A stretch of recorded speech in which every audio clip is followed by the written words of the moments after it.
xaalad siyaasadeed oo jahwareer ah ayaa ka taagan deegaanada maamulka galmudug iyadoo madaxweynaha maamulkaasi Axmed Ducaali Geelle Xaaf ilaa hadda lagu qancin kari laayahay la kulanka wafdiga dowladda federaalka ee Soomaaliya ka socda ee gaaray magaalada Dhuusamareeb oo hogaaminay wasiirka arrimaha gudaha ee Soomaaliya iyadoo dhanka kale la soo warinayo wili in ay kulamo ka socdaan magaalada Dhuusamareeb ee caasimadda maamulka galmudug. wararkan waxaa si gaar ah ula socday wariyaheena Maxamed Cabdi Cali oo warkan subax soo saaray. Maxamed Xaaf iyo in lagu qancin laayahay inuu la kulmo wafdiga dowladda iyo kulamada wili ka socda Dhuusamareeb nooga hadal. وماسنتا أحمد مجال درس مريب سيدنا لسه عنا وركينا نكون باهني وحاكوسوان وفدي كسر دولة الفدرال كاية الصومالية وحاهو جامنا يوزير كرمها وجودها عبد محمد سبرية مدنا كتير سنقولها شعب كاية قيب كا مسؤولين كلا دولة دايا كجرا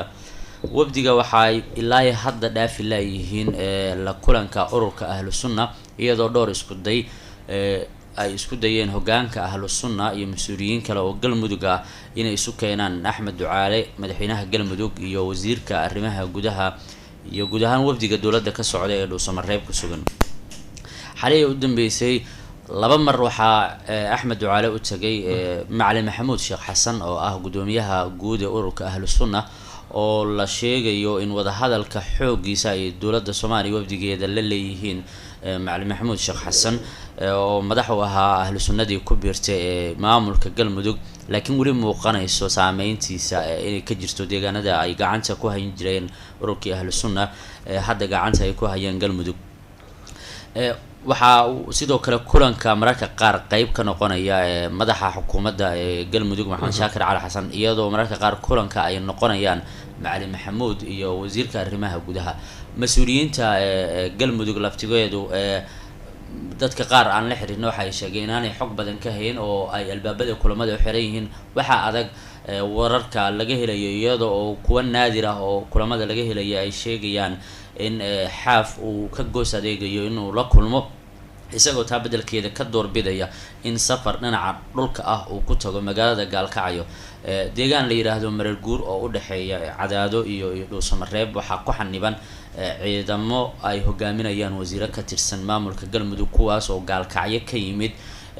qorshahuna uu ahaa in madaxweyne Xaaf ay safar dhanka dhulka ah ku geeyaan magaalada Gaalkacyo laakiin ciidanka ahlus sunna galmudug ku biiray ayaa isoristaag ku sameeyay oo diiday in gudaha magaalada Dhuusamareeb ay soo galaan. marka Xaaf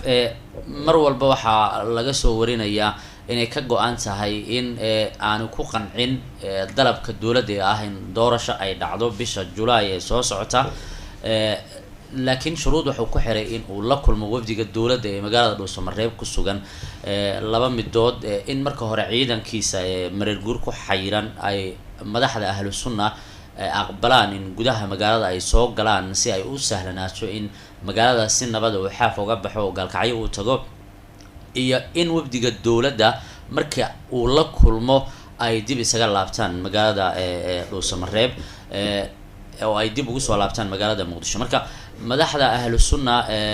qayb kamid ah dalabka sida wararka ku heleen way aqbaleen oo ah in la kulanka wafdiga dowladda kadib ay madaxda dowladda ay dib uga laabtaan magaalada Dhuusamareeb laakiin waxay aad u saluugeen dalabka ah ciidanka ku sugan magaalada deegaanka la yiraahdo Mareer Guur inay gudaha magaalada soo galaan sababtoo ah ciidan aad u hubeysan oo gaadiid dagaal wato ayaa deegaankaas ku sugan waxaana ku jira wasiiro ka tirsan maamulka galmudug gaar ahaan garabka taabacsan madaxweyne Xaaf kala soo go'ay markii horeba magaalada Cadaado uu kamid yahay wasiirka maaliyadda maamulkaasi Saciid Siyaad Shirwac. marka waxa wafdiga dowladda ay ilaa hadda la kulmayaan oo aanay dhaafi karin mas'uuliyiinta ururka ahlus sunna Macalin Maxamuud oo kamid yahay iyadoo mudanayaasha golaha shacabka ee baarlamaanka Soomaaliya ee deegaankaas doorashadooda ay tahay oo aan la hadalna ay sheegeen inay qabanqaabinayaan in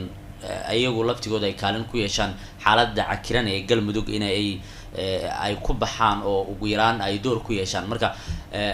dowladda Soomaaliya waxa muuqanaysa inaanay jixinjix iyo jilaac badan galmudug dhinaceeda ka jirin halka madaxweyne Xaaf isna uu yahay mid ku adkeysanaya mowqifkiisa ah inaanay wax doorasho dhicin bisha July 2021 ay uu qorsheynayo in waqtigiisa uu dhamaado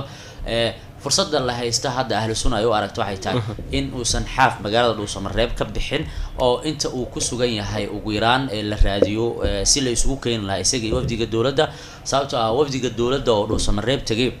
waxaa laga baqaa inay wejigabax ku noqoto iyagoo aan la kulmin qofka ay talada ugu sarreysa ka gooda ee maamulka galmudug ee ah madaxweynaha xaaf in ay kasoo laabtaan magaalada haddii xaaf ay suuragali weyso in uu la kulmo wafdiga dowladda iyo wafdiga dowladda soo baxaan waxaa sahlanaanaysa in madaxweyne xaaf ay usii suura gasho dalabkiisa in uu waqtiga sii haysto halka dowladda soomaaliya iyo ururka ahlu sunna oo moodo inuu ku qancay diyaarinta doorashada bisha julaay ee soo socota iyaguna ay aada dadaal ugu jiraan inay isu keenaan xaaf iyo wafdiga dowladda haddii wafdiga dowladda ay ku kaliyeystaan oo keliya ururka ahlu sunna waxaa muuqanaysaa in sida siyaasiyiin kusugan deegaanka ay ka sameyn karaan doorasho oo keliya magaalada dhuusamareeb iyadoo cadaada halkay joogta la ogaa gaalkacyo iyo mas-uuliyiinta xaaf taageersan haddii ay shirka ka baxaan waxaa muuqanaysa in doorasho keliya ay ka dhici doonto magaalada dhuusamareeb inkastoo ay tahay xarunta maamulka galmudug haddana mas-uuliyiin ka kala imaanaya cadaado iyo gaalkacyona ay imaan karaan doorashada